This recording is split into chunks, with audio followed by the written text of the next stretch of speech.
안녕하세요.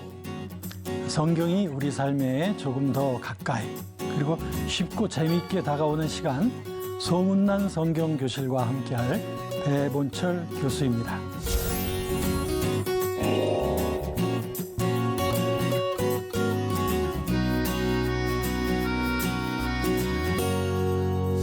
성령님과 동행하는 삶을 어떻게 살아갈 것인가 하는 주제에 대해서 지난 시간에 흥미로우셨어요.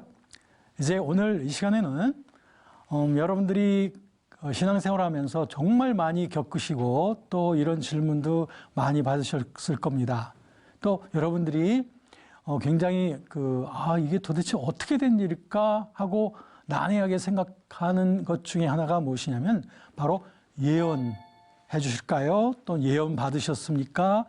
제가 예언해 드릴까요? 또는 내가 계시 받았습니다 라고 하는 그런 표현들, 이런 표현들을 많이 들으셨을 겁니다. 이제 여기에 대해서 상당히 오해도 많은 부분들이 있고 또 올바르게 우리가 정리해야 될 부분도 많이 있기 때문에 오늘은 이런 아주 알쏭달쏭한 이 주제에 대해서 말씀을 드리도록 하겠습니다.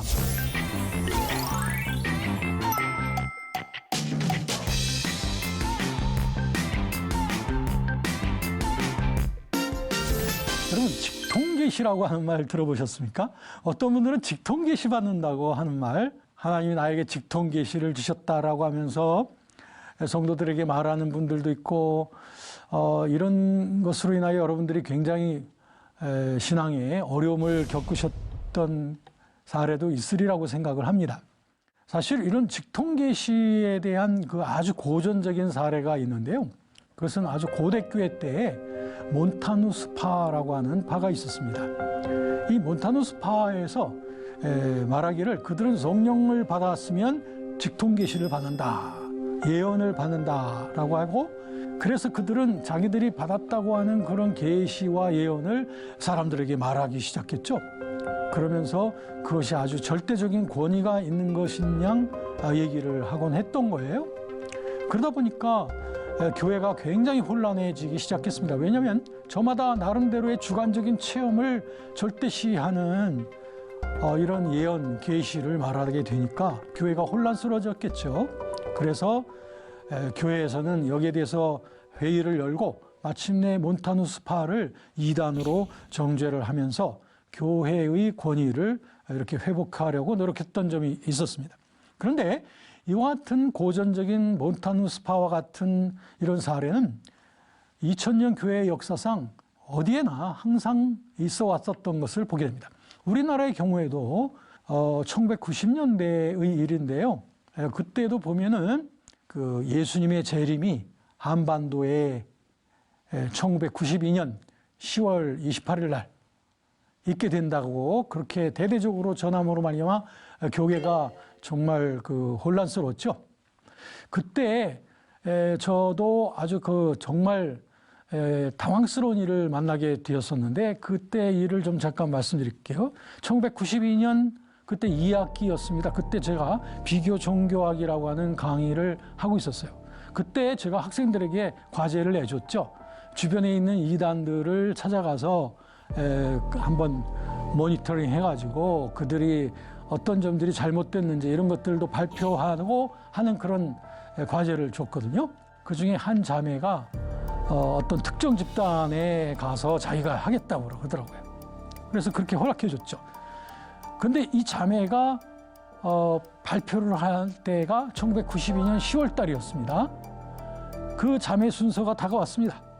근데 그 자매가 자기가 조사한 내용들을 학생들에게 나눠주고 발표를 하기 시작하는데 이 처음부터 좀 이상한 거예요. 뭐냐면 이 자매가 얘기하기를 10월 28일 날 예수님이 이 땅에 오십니다. 여러분들도 다 준비하십시오. 예수님이 재림하실 겁니다. 라고 하면서 성경 창세기서부터 요한계시록까지 나름대로 자기가 뽑은 그런 증거 구절이라고 하면서 막 얘기하면서 학생들에게 예수의 재림을 준비하라고 하면서 바로 이제 며칠 후면은 그 일이 벌어질 거라고 하더라고요. 그랬더니 학생들이 막 동요를 하는 거예요. 그러면서 저 뒤에 앉은 남학생들이 자리로 들어오라고 하면서 막 성질 급한 그런 남학생들은 막 열을 올리더라고요. 그래서 제가 그 좌중 시켰죠. 좀 조용히 해라. 지금 발표 중이니까 참으라고 얘기했어요. 끝나고 나서 제가 그 자매를 보호해 줬습니다. 오히려. 왜냐하면 학생들로부터 잘못하면 무슨 봉변을 당할는지 모르겠어. 그래서 그 자매를 이렇게 옆에다 앉혀놓고 저하고 얘기하기 시작했습니다. 수고했다. 그랬더니 이 자매가 저에게 뭐라고 말하는지 아세요? 교수님도 준비하십시오. 그래서 제가 뭐라고 답변했냐면, 그래, 나는 항상 예수님의 재림을 늘 준비하면서 산단다. 근데 나는 네가 걱정이다. 그랬더니 그 자매가 뭐라고 그러냐면, 걱정하실 이유 없습니다. 저는 휴거될 거니까, 10월 28일 날 휴거될 거니까 걱정하지 마세요. 이제 다음에 제가 이제 이 수업에 참여하지 못할 겁니다. 라고 얘기하는 거예요. 그래서 제가 상당히 걱정이 됐죠. 그 자매가 어떤 일이 있을까. 그리고 이 자매가 앞으로 자신의 그 잘못된 신앙을 어떻게 수습할 수 있을까라고 하는 것이 저기 걱정이 됐던 겁니다. 한 주 지났습니다. 드디어 온 세상은 그 임박한 휴거론을 말하는 이 이단들로 인해서 온 세상이 막 시끄러워졌어요. 그리고 마침내 그날이 됐습니다. 근데 그 주간에 그 자매는 안 나타났어. 그 다음 주간에도 나타나지 않았습니다. 그랬더니 우리 학생들 가운데는 아마 그 자매가 휴거됐나 보다라고 우스갯소리로 얘기를 하더라고요. 정말 걱정이 됐습니다. 근데 몇 주 지난 후 그 자매가 다시 나타났어요. 근데 제가 사실은 그 자매에게 해줬던 말이 있었거든요. 뭐냐면, 네가 이게 잘못됐다는 것을 네가 깨닫게 된 다음에 학생들 앞에 나와서 네가 잘못된 신앙이었다라고 하는 것을 고백하는 것도 그것도 용기다. 그러니까는 그런 일이 있으면 학생들 앞에 나와서 너의 잘못을 고백해라. 그랬더니 그 자매가 절대 그런 일이 없을 겁니다. 저는 휴거될 거니까요. 하지만 만일 그런 일이 있다면 제가 용기를 내서 그렇게 하겠습니다. 그런데 그 자매가 용기를 내서 학생들 앞에 서게 된 거죠. 그리고 자신이 이 극단적인 시한부 종말론을 믿어가지고 이런 잘못된 신앙에 빠져 있었다고 하는 것을 학생들 앞에 정말 눈물로써 고백을 했어요. 누가 그 자매에게 돌을 던지겠습니까? 그래서 결국 모든 학생들이 그 자매를 품어주었고, 마침내 그 자매는 수업을 마치고 또 졸업까지 할 수가 있게 되었던 거죠. 우리 주변에서 뭐 직통 계시를 받았다고 하는 이런 분들 절대 현혹되지 마십시오. 이 계시라고 하는 말은 어느 시대를 막론하고라도 초시대적이면서도 객관적인 진리를 계시라고 합니다. 이런 점에서 볼 때 계시라고 하는 것은 기록되어진 하나님의 말씀인 성경에 나타나는 거예요. 다시 말씀드릴게요. 진정한 계시라고 하는 것은 기록되어진 하나님의 말씀인 성경에서만 찾을 수가 있는 것입니다. 그래서 이 계시라고 하는 용어를 이렇게 성경과 관계없이 주관적인 체험을 갖다 계시라고 표현하는 것, 이것은 굉장히 많은 오해들을 불러일으킬 수가 있으니 오늘 시청자 여러분께서는 이제 그런 주관적인 그 어떤 감동 이런 것을 계시라고 말하시지 않으셨으면 좋겠습니다. 자, 그 다음에 우리에게 혼선이 또 많이 있는 그 단어 하나가 또 뭐냐면 예언입니다. 예언.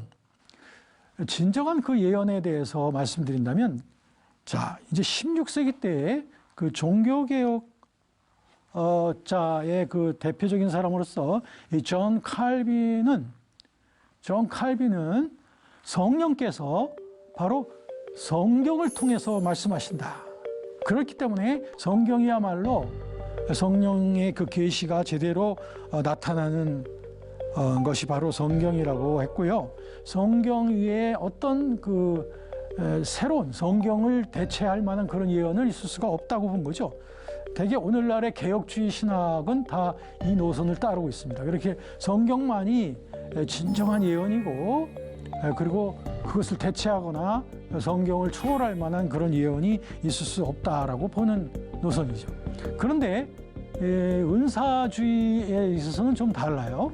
이 개혁주의와는 좀 다르게 은사주의자들, 예를 들면 좀 오순절주의자들이나 은사갱신운동 또는 빈야드 운동이라든지 뭐 신사도 개혁운동 뭐 이런 은사적인 쪽에서는 저 예언이라고 하는 말을 많이 사용해줘.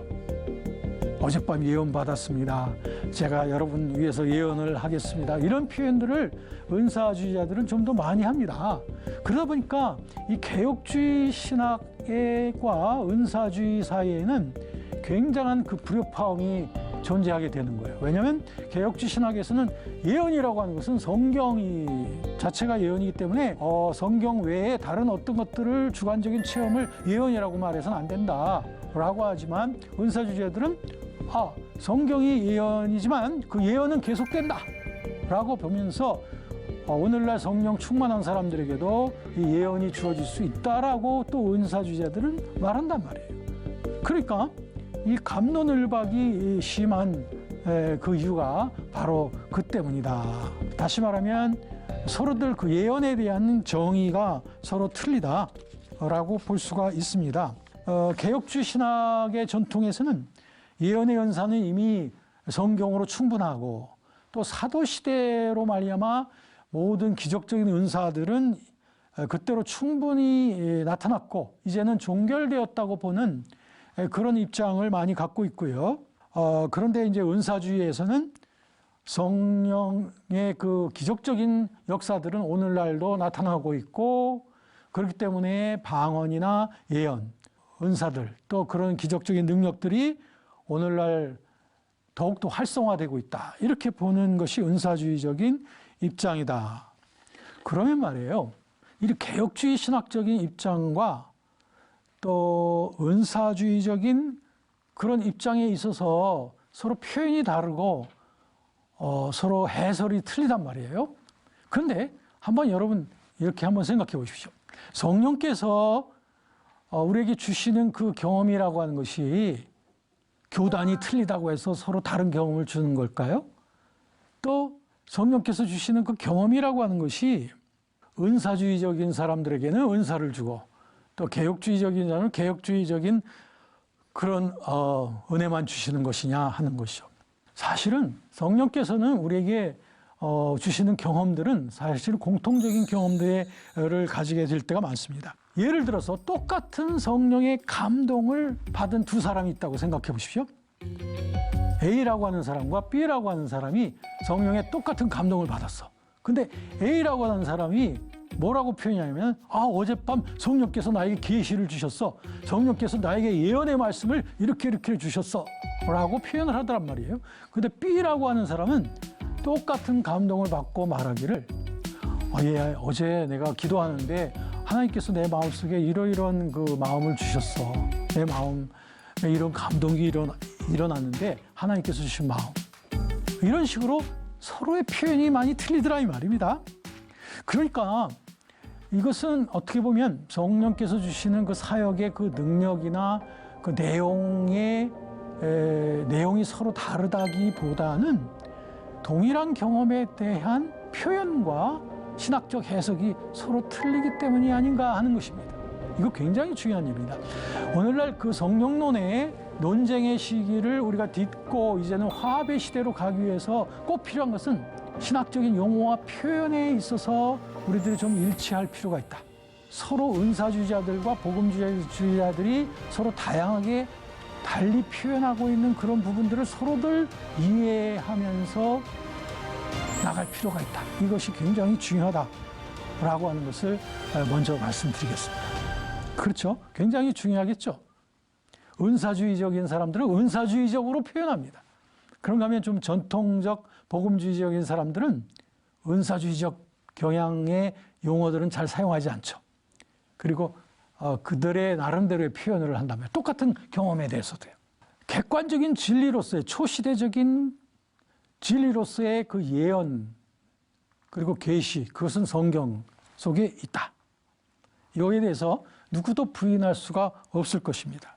베드로 후서 1장 20절 그리고 21절에 보면 먼저 알 것은 성경의 모든 예언은 사사로이 될 것이 아니니 예언은 언제든지 사람의 뜻으로 낸 것이 아니요 오직 성령의 감동하심을 받은 사람들이 하나님께 받아 말한 것이다.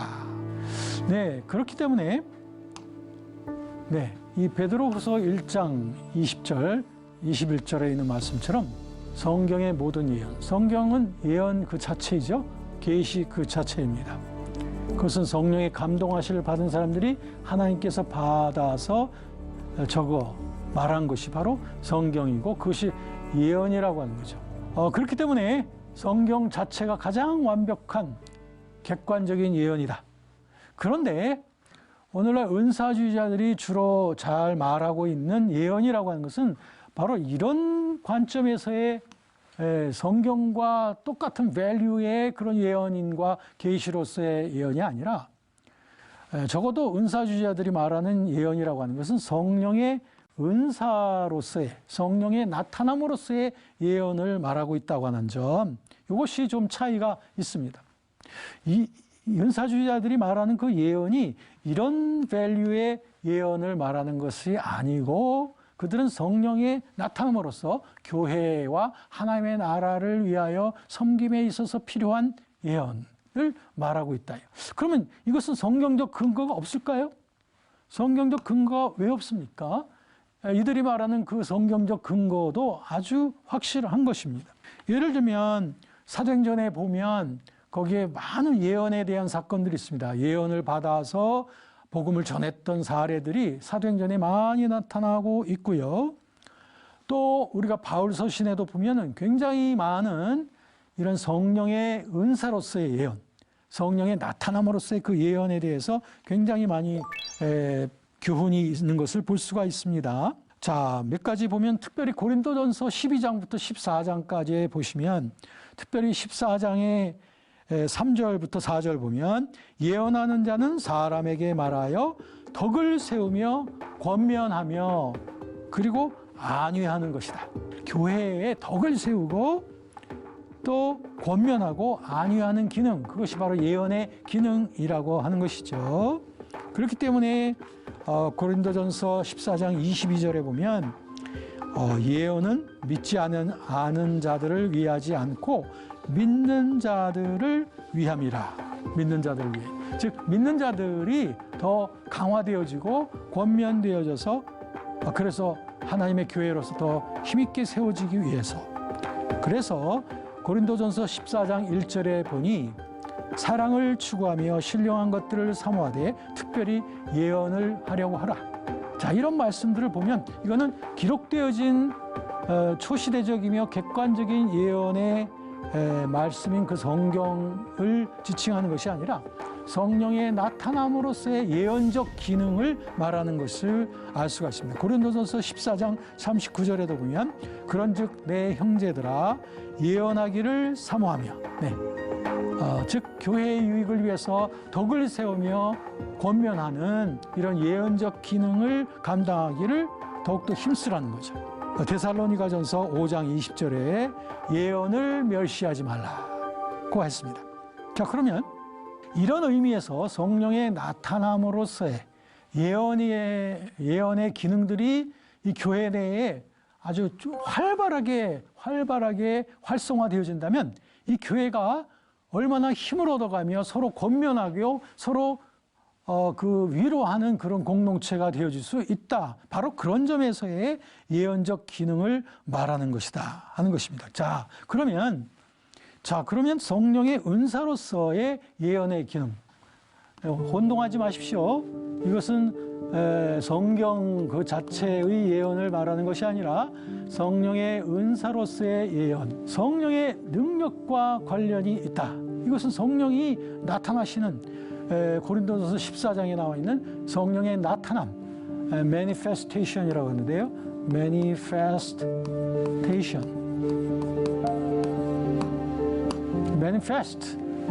드러나는 것이에요.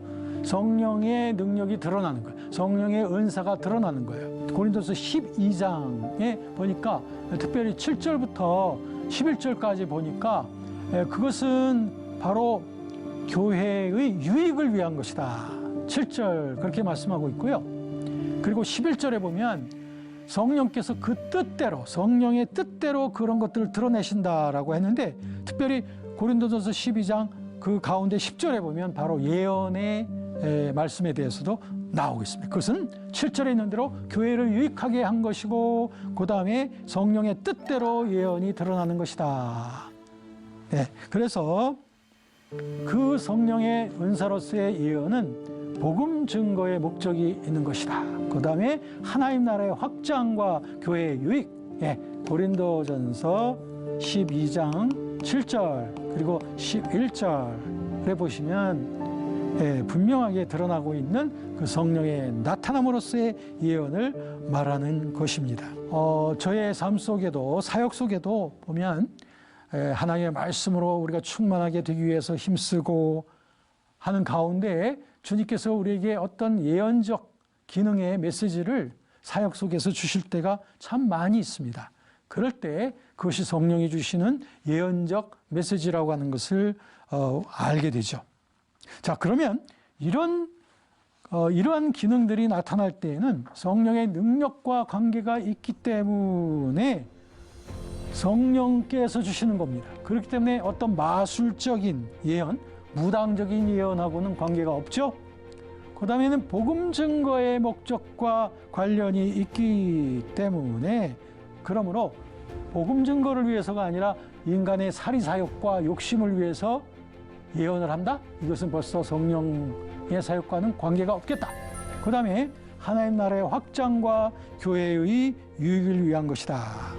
그러므로 교회의 어떤 예언 때문에 파당이 또는 교회의 예언 때문에 분열이 일어난다면 그것은 성령의 사역이 아니죠. 자, 여러분 이제 오늘 이 시간 저는 알쏭달쏭하고 정말 우리를 혼란스럽게 만들어주는 예언과 그리고 계시에 대해서 용어적으로 또는 그 해설을 하면서 여기에 우리가 신학적으로 문제가 없이 사용되어져야만 한다라고 하는 점을 저는 제일 먼저 말씀드렸고, 그리고 성령의 은사로서의 예언이 예언 그 자체인 성경을 대체할 수도 없는 것이고 초월할 수도 없는 것이다 라고 하는 것에 대해서 제가 강조를 했고요. 그리고 성령께서 주시는 예언적 기능을 교회와 하나님의 나라를 위해서 잘 우리가 풀어드릴 때 그때 우리 하나님 나라가 힘있게 더 세워져 나갈 수 있을 것이라고 하는 것 말씀을 드렸고요. 가장 중요한 것, 그것은 기록되어진 예언 그 자체인 그 하나님의 말씀, 그 말씀에 우리가 충만된 삶을 살아가는 것, 그것이 결국 우리 하나님의 나라의 그리고 교회의 건강과 그리고 성장을 위해서 꼭 필요한 일이다. 이렇게 우리가 결론 지을 수 있겠습니다. 여러분 어떻게 들으셨습니까? 오늘 제가 전해드린 이 주제 내용이 유익하셨다면 주위에 좀 많이 소문도 내주시고요. 또 궁금한 내용이 있으시다면 앞으로 유튜브 영상으로도 여러분들 보실 수 있으니 거기에다 댓글로서 남겨주시기 바랍니다. 그러면 성심성의껏 답을 드리도록 하겠습니다. 역시 성령에 대한 또 알쏭달쏭한 또 다음 주제, 흥미로운 주제를 가지고 여러분 곁으로 또 다가오도록 하겠습니다. 행복한 시간 되시고 다음 시간에 뵙겠습니다.